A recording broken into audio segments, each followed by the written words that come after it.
Okay everyone, welcome back to the channel for another video on Gran Turismo 7, and I am back with the latest 2 million credit guide to try and help you all earn that 2 million credits, one, as quickly as possible, and two, as easily as possible. You might be aware, obviously looking at the replay footage, we are at Interlagos. Yes, Interlagos again.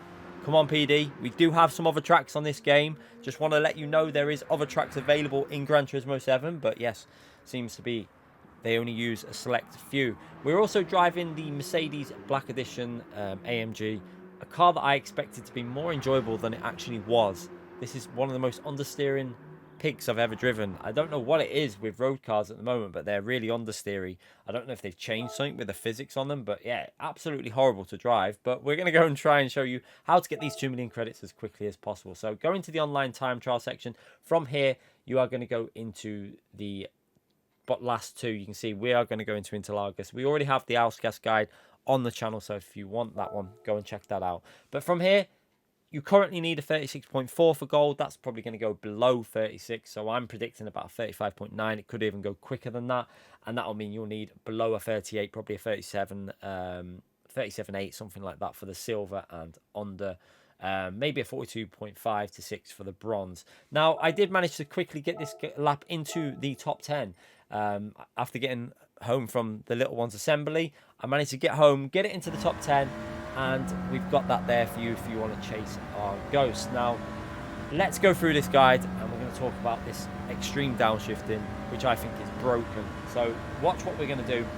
As we come up to the 150 board on the right hand side, which is approaching there, we are going to brake just before that 150 board. Now, keep your eye on the gear shifts, because this is ridiculous how you have to drive this. Watch how quickly we get into first gear, and then just watch how we just stay in first gear while the engine brake takes effect. So down to first gear, and then watch. The engine brake is going to just rotate us into this corner nicely. So what you want to do is you want to get this car rotating in, and then back up to second gear as it starts rotating. So now we're into second gear, and now we've got the perfect angle into this corner, and then we're going to go into third gear. Now, play with the throttle here. You're going to have to be a bit gentle on the throttle, and you can see we're going to cut over the curb as usual. Interlagos is really taking advantage of the track limits, and just before we get to the curb, back onto the throttle a little bit, and be very patient on the throttle through this left-hand corner, because this car seriously wants to understeer all the time. So keep an eye on that throttle, how I'm being very, very patient, and yeah, up into fifth gear early again there to stop that understeer kicking in. And we've managed to keep that car just about on the track there, using some of the curb on the right hand side. You will need to use that curb. Now we're going to go into the next braking zone, which we're going to use that 150 again on the right hand side, braking pretty much dead level with that 150, and again exploiting the downshifting all the way down through the gears. So onto the brakes on that 150, and then we're going to slam through them gears. Look at this, slamming all the way down to first gear, and again we're going to go back up to second gear and then up to third gear for the exit. So keep your eye on it as the car rotates into this corner, which you want to get right up to the curb on the left, up to second gear, then up to third gear, and then just try and smoothly put that throttle down. Now, be very cautious on this next left-hand corner, because this car will understeer. So you're going to see a little lift off the throttle just as we go on the curb there. That's just to stop the car running too far wide there, because it understeers so badly. Now we're going to brake just before that 100 board on the left-hand side. Now, you don't have to be too aggressive with the downshift in here. You can see I'm quite aggressive, but I'm not going to go into first gear like we were doing before. We're just going to go down into third gear here. So down to third gear, wait for that car to rotate using the curb on the right, and then be very, very patient on the throttle. We're going to go back up to fourth gear as we do put that throttle down, but you can see how I'm just being a little bit patient, lifting off the throttle, because I can feel that understeer kicking in. And then use this little tire mark on the left as your braking reference. This is a really good reference for your braking. Just as the start of that, onto the brakes, and you want to get this car rotated from a very wide angle to try and square the car off. So you can see we're getting rotated in second gear, and just as we're going to go into the corner, we're going to go into third gear, and then on the throttle at pretty much the same time. Third gear is better for the traction going into these slow corners, and then braking very early, way before the curb. Just a tab, just a tiny little bit of brake just to rotate it down to second gear, then back up to third gear again for that traction. You can see onto third gear. Now putting the throttle in and just being very careful you don't get too much throttle in there and understeer off the track. And now we're going to go up into fourth gear. Now we're going to brake pretty much halfway, this little bit of road on the right hand side, pretty much halfway on that, maybe a little bit before halfway, and onto the brakes there.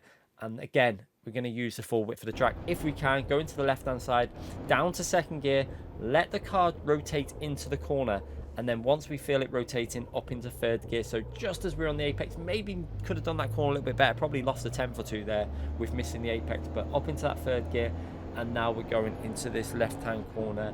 I'm going to try and see if we can rotate it through. Now keep your eye on as we go through here. You can see we're lifting off the throttle, and we're going to put a tiny little bit of braking input in, because this car, again, will want to understeer all the way off to the right-hand side. So you just have to be very careful with the throttle and tiny little braking input just to put the weight on the front tyres to rotate it. Then we're going to use the end of the curb as a reference for where we're going to get on the brakes. You can see the end of the curb there, braking just past that end. And again, downshift pretty quickly down into second gear. So down into second gear, and then we're going to go back up to third gear for the exit. So you're going to see we're going to wait for the corner car to start rotating into that corner, and then up to third gear before the curb. Then we're going to get on that power again. You can see I'm being very cautious with just that throttle. You just can't floor this car. If you do, you understeer. And again, because of the understeer, you have to take a very wide line on this straight, because if you try and take a narrow line to the curb, you're going to end up into the wall there and you invalidate the lap. So make sure you take that wide line on that straight there and all the way over to the finishing line for a 34.3. Not an amazing lap, but I only had a few, well, I did about 20-25 minutes to get this lap sorted. That would be good enough for the top 10. And yeah, I've managed to get the guide done pretty much close to normal time, so pretty happy we've got this done. But let's have a watch of the lap from the chase camera. Again, you can really see that aggressive downshifting when it's played at full speed. It's absolutely crazy. This is something that PD need to get sorted in an update very soon, because it's ridiculous. There's no way you should be able to do this. I'm against it, but obviously we're going to use it because it's quicker. So again, 150 boards, slam through them gears, use that first gear while it's basically hitting the limiter and bouncing off, slows you down so quick, and then you can get into second gear. And what it enables you to do is it enables the car to rotate, and as you go into second, it kind of bites in and helps the car through the corners. It's crazy, but yeah, PD, come on, fix this issue, because it's not good. Road cars should be more fun than these to drive also. I don't know why these cars have turned into such understeering absolute tanks recently on the game. I've noticed it with quite a few road cars. They just understeer massively. I don't know if they've changed something in a patch in the last few months, but yeah, the road car physics, it just doesn't want to rotate, do they? So I think they could be, you know, a little bit more lively on the rear. I remember the original physics were a little bit too lively, but they were really fun to drive still. So maybe a tad more towards that way would be a little bit better at the moment. But yeah, you can see, hopefully this guide will help you out. Hopefully it will give you the gold, or at least a silver.